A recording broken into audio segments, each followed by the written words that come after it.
তো hello friend, চলে আসলাম আরও একটি ইন্ডিয়ান ফুটবলের নতুন ভিডিও নিয়ে। তো আজ ইরান ও ইন্ডিয়ার মধ্যে ম্যাচ ছিল কাফা নেশনস কাপের, যেটি কিন্তু 5:30 থেকে শুরু হয়েছিল। আর আজকের ম্যাচ সম্পর্কে আমরা যদি বলি, ইরান কিন্তু আমাদের থেকে অনেক শক্তিশালী টিম। তো আজকে ইন্ডিয়া ইরানের বিরুদ্ধে কেমন খেললো এবং কীরকম খালিদ জামিল ট্যাকটিক্স ইউজ করলো, সেই নিয়েই কিন্তু আজকের ভিডিওতে কথা বলবো। আমার চ্যানেল ফুটবল উইথ সৌভিকে যদি নতুন হয়ে থাকেন, তাহলে অবশ্যই একটি লাইক করবেন এবং সাবস্ক্রাইব করবেন ও বেল নোটিফিকেশান আইকনটি ক্লিক করবেন। এটুকু আপনাদের কাছে অনুরোধ থাকলো, যার ফলে আমি ভিডিও বানানোর জন্য আরও অনুপ্রাণিত হব। তো সরাসরি আজকের ম্যাচের রিভিউতে চলে যাব। তো আজকে ম্যাচটি প্রথম হাফ অবধি দেখে আমি কিন্তু অনেক খুশি ছিলাম, কারণ ইরানের মতো টিমের থেকে এরকম পারফরমেন্স আশা করিনি। আমি ভেবেছিলাম ইরান কিন্তু প্রথম হাফের মধ্যে ইন্ডিয়াকে 1 থেকে 2 গোল দিয়ে দেবে, কিন্তু তা পারেনি। আমাদের ডিফেন্স কিন্তু খুবই ভালো খেলেছে, যেখানে সন্দেশ জিঙ্গান, আনোয়ার আলী দুর্ধর্ষ পারফরমেন্স করেছে। 40 মিনিট অবধি কিন্তু আমরা আটকে রেখেছিলাম। This is not a matter of joke বন্ধুরা। ফার্স্ট হাফে আমরা কিন্তু ওদেরকে একটা গোল করতে দেয়নি। হ্যাঁ, আমরা হারাম বল খেলেছি, পজিশন 0 বললেই চলে, উইথ দ্য বল আমরা 0। কিন্তু খালিদ জামিল যে ট্যাকটিক্সটা নিয়ে নেমেছিল মাঠে এবং যে একটি পরিকল্পনা তিনি করেছিলেন ইরানের বিরুদ্ধে, তা কিন্তু কিছুটা সফল ছিল ফার্স্ট হাফ বলবো না, সেকেন্ড হাফে কিছুটা সফল হয়েছিল। সেকেন্ড হাফে কী হয়েছে সেটা আমি পরে বলছি। ফার্স্ট হাফে কিন্তু আমাদের ইন্ডিয়ান প্লেয়াররা তাদেরকে একটা গোল করতে দেয়নি। খালিদ জামিল যে ট্যাকটিক্সটা ইউজ করেছিল, যে আমাদের নিজেদের যা দক্ষতা, নিজেদের যা ক্ষমতা, তার থেকে আমরা ভাই বেশি কিছু করব না। খালিদ জামিলের এই 2টি ম্যাচ দেখে আমি কিন্তু এটুকু বুঝে গেছি বন্ধুরা, যে আমাদের যেটা পোটেনশিয়াল না, অর্থাৎ আমরা উইথ দ্য বল 0, আমরা শুধু হারাম বল খেলতে পারি, লং বলের ওপর নির্ভর করে খেলতে পারি। With the ball, build up, এইগুলো করতে গেলে কিন্তু আমরা পারবো না। যেটা পারবো না বন্ধুরা, সেটা নিয়ে বলতে লজ্জা করে লাভ নেই। কারণ বিদেশি কোচরা এর আগে কী করছিল? বিদেশি কোচরা বিহাইন্ড বিল্ড আপ করছিল এবং নিচে থেকে বলটি পাসিং খেলে আসতে যাচ্ছিল। তারপরে কিন্তু আমরা ফুটবলটা হয়তো একটু দেখতে ভালো লাগছিল, কিন্তু রেজাল্ট আমরা পাচ্ছিলাম না। আমাদেরকে কিন্তু রেজাল্ট পেতে গেলে খালিদ জামিল যেরকম হারাম বল খেলছে, এরকম খেললে আমরা রেজাল্ট পাবো। সেটা কিছুটা আমরা আজকের ম্যাচে দেখেছি। তাজিকিস্তানের সঙ্গে প্রথম ম্যাচটা জেতার পর এবং আজকের ম্যাচটি যখন দেখতে বসছি, তখন কিন্তু ভেবেছিলাম যে আজকের ম্যাচটা আমরা ড্র করব, এটুকু আশা রেখেছিলাম। হ্যাঁ, ইরান হয়তো আমাদের থেকে অনেক শক্তিশালী দেশ। ওয়ার্ল্ড ওয়াইড র্যাঙ্কিংয়ে ইরানের র্যাঙ্কিং 28 বন্ধুরা, ভাবা যায়, কান্ট ইম্যাজিন, 28, এবং আমাদের 133। তো আমরা বুঝতেই পারছেন কতটা তফাৎ আমাদের ইরানের মধ্যে। তার সত্ত্বেও আমরা তাদেরকে ফার্স্ট হাফে আটকে রেখেছি, কোনো গোল খাইনি।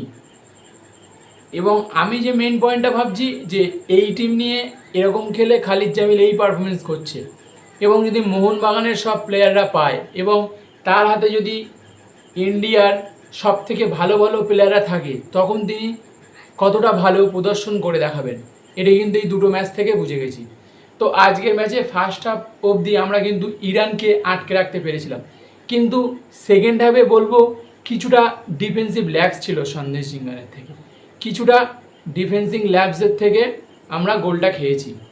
তো গোল খেয়েছি কিন্তু কিছু বলার নেই, কারণ আমাদের ডিফেন্স খুবই ভালো পারফরমেন্স করেছে এবং গুরপ্রীত সিং সান্ধু আজকে কিছু অসাধারণ সেভ দিয়েছে। যে 3টে গোল হয়েছে সেকেন্ড হাফে, 3টেতেই কিন্তু গুরপ্রীত সিং সান্ধুর কিছু করার ছিল না, কারণ 3টে গোলই এমন হয়েছে যে তাকে দাঁড়িয়ে দাঁড়িয়ে দেখা ছাড়া কিচ্ছু করার ছিল না। ফার্স্ট গোলের ভুল থেকে ওদের একটা প্লেয়ার ডান পায়ে মারলো এবং বল গিয়ে জড়ালো গোলে। সেকেন্ড গোলটা কিন্তু রিবাউন্ড হয়ে ওদের প্লেয়ারের পায়ে পড়লো এবং গোল করলো। তৃতীয় গোলটিও কিন্তু ওদের একটি, আমরা যখন অ্যাটাক করতে গিয়েছি এবং ওরা সেই কাউন্টার অ্যাটাকটা করেছে এবং অসাধারণ একটি বল বাড়িয়েছিল ওদের একটা প্লেয়ার, এবং ইরানের একটি অ্যাটাকার গোলটা কিন্তু করে দিয়েছে। তো হ্যাঁ, আমি এতক্ষণ ধরে বলছিলাম যে ইন্ডিয়া খুব ভালো খেলেছে, ভালো পারফরমেন্স করেছে, তাহলে 3 গোল কীভাবে খেলো? হ্যাঁ, 3 গোল আমরা খেয়েছি, বল পজিশন ওদের বেশি ছিল, শর্টস অন টার্গেট, কর্নার ওদের বেশি ছিল। কিন্তু আমি যেটা বলছি যে আমরা 3 গোল খেয়েছি, ফার্স্ট হাফের শুরু হওয়ার কিছুটা পরেই একটা গোল খেয়ে গেছি, এবং আর যে 2টো গোল খেয়েছি এটা কিন্তু খেলার একদম শেষ দিকে। তো আমি কিন্তু এই 2টো গোল ধরবো না, কারণ আমাদের টিম যথেষ্ট ভালো পারফরমেন্স করেছে। এবং আমি তো এর আগে ইন্ডিয়ান ডিফেন্সকে এতটা অর্গানাইজভাবে দেখিনি। খালিদ জামিল যেভাবে অর্গানাইজভাবে ডিফেন্সটা করাচ্ছে এবং প্রত্যেকটা প্লেয়ার নিজেদের 110% দিয়ে খেলছে।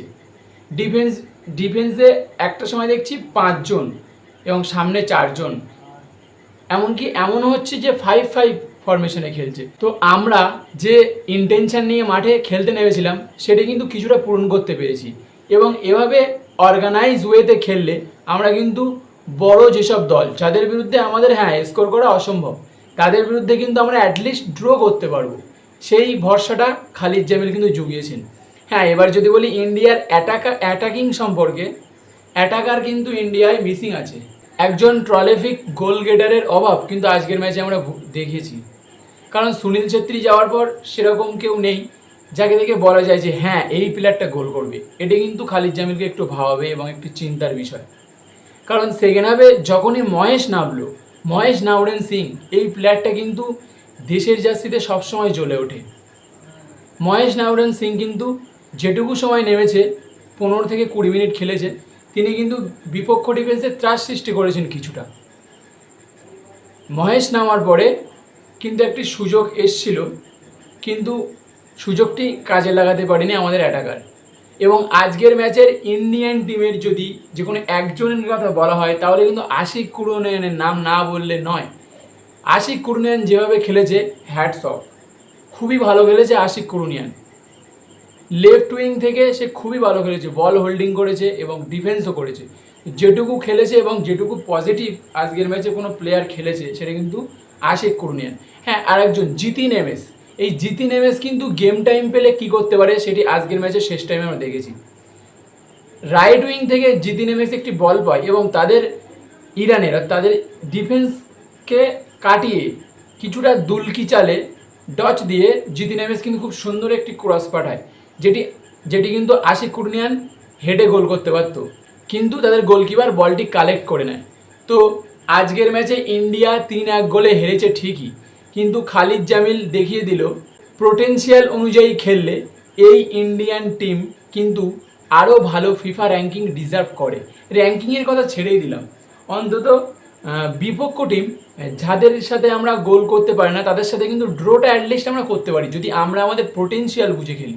পোটেনশিয়াল বুঝে খেলা মানে কি, মানে আমরা বিল্ড আপ করে খেলতে পারবো না আমাদের থেকে বড় টিমের এগেনস্টে, এটা কিন্তু আমাদের মেনে নিতে হবে। এবং সেই হিসেবে আমাদের হারাম বল খেলতে হবে। দেখতে বাজে লাগে, কিন্তু এভাবেই হারাম বল খেলতে হবে এবং চেষ্টা করতে হবে গোল না খাওয়ার এবং কাউন্টার বেসিসে খেলা। কাউন্টার বেসিস খেললে আমরা গোলও খাবো না এবং কাউন্টারে গিয়ে 1-2 গোল বাই চান্স বিপক্ষ দলের ভুল থেকে আমরা করতে পারি। তো পরের ম্যাচ কিন্তু আফগানিস্তানের সাথে। এই 2টো ম্যাচ দেখার পরে আফগানিস্তানের সঙ্গে খেলা দেখার জন্য আমি কিন্তু মুখিয়ে রয়েছি, কারণ আফগানিস্তানের সঙ্গে খালিদ জামিল ট্যাকটিক্স চেঞ্জ করবে, 100% চেঞ্জ করবে। আফগানিস্তান টিম কিন্তু আমাদের সমতুল্য টিম, তাদের সঙ্গে আমরা জেতার আশা করতেই পারি। তো নেক্সট গেমে খালিদ জামিল ও টিম ইন্ডিয়া কীরকম পারফরমেন্স করে সেটি দেখার জন্য অধীর আগ্রহে বসে থাকবো। তো আজকের ভিডিও এখানে শেষ করছি। Let's hope for the best.